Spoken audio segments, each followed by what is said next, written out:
What percentage of these websites, of the offensive material out there on the web, will your filter stop? 100%? The filter is 100% accurate. All of the independent tests, all of the tests run by, say, Telstra, who did not participate in the government's independent test, all have said you can be 100% accurate.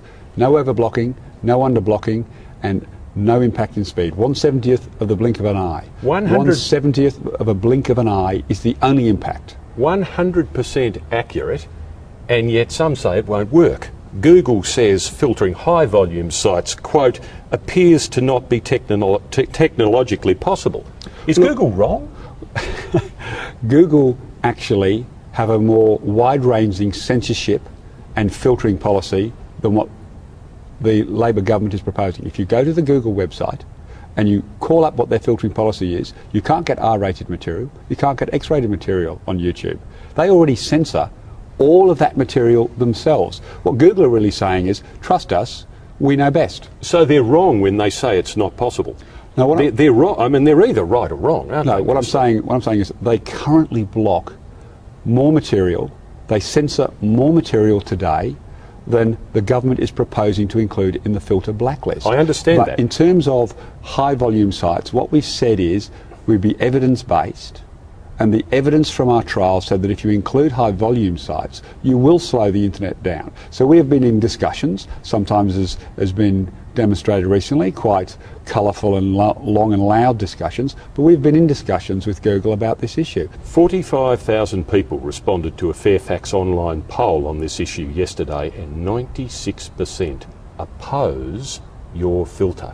What does that say, Minister? Unfortunately, there's been an awful lot of misinformation spread.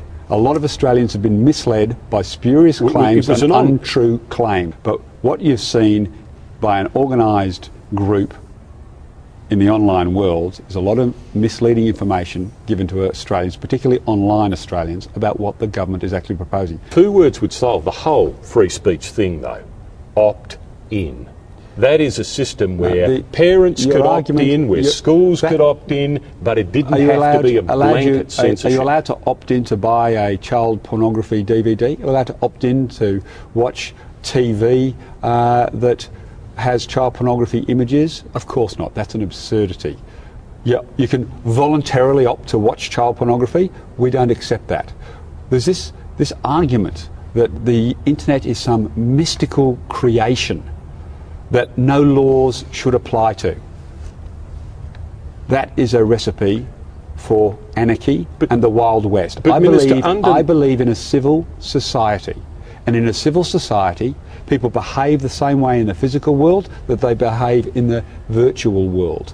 And what we're saying is that the internet is just, for all its incredible invention, is just a distribution platform, a communication and distribution platform. And the people who want to make the argument that the internet should be completely unregulated by governments, absolutely unregulated, well, we're not going to agree. We never agreed when it came to broadcasting. We don't agree when it comes to DVDs. We don't agree when it comes to newspapers. Okay, I understand that, Minister, but like it or not, this is a limitation to free speech. No, it's not. That's not at all. That is not at all. If you go and ban web pages... Refused classification material is not considered to be censorship of free speech. Well, but no, because if that's your argument, you should be arguing to abolish restrictions on TV, abolish restrictions... Well, no, they're different. They're different platforms. They are different platforms. So it's a special platform. Why is it special? Well, all platforms are special to an extent. Why is it special? Why is the internet special? Let me make the point on this refused classification thing. I can understand sites being refused classification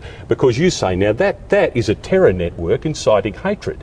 I stand back and say, well, I want to check out whether they really are a terror network. I want to know whether they're terrorists or freedom fighters like Xanana Gusmao turned out to be and Nelson Mandela turned out to be. I want to see their information and make the judgment myself. Well, that's free speech, unfortunately, other governments around the world, including the US government, disagree.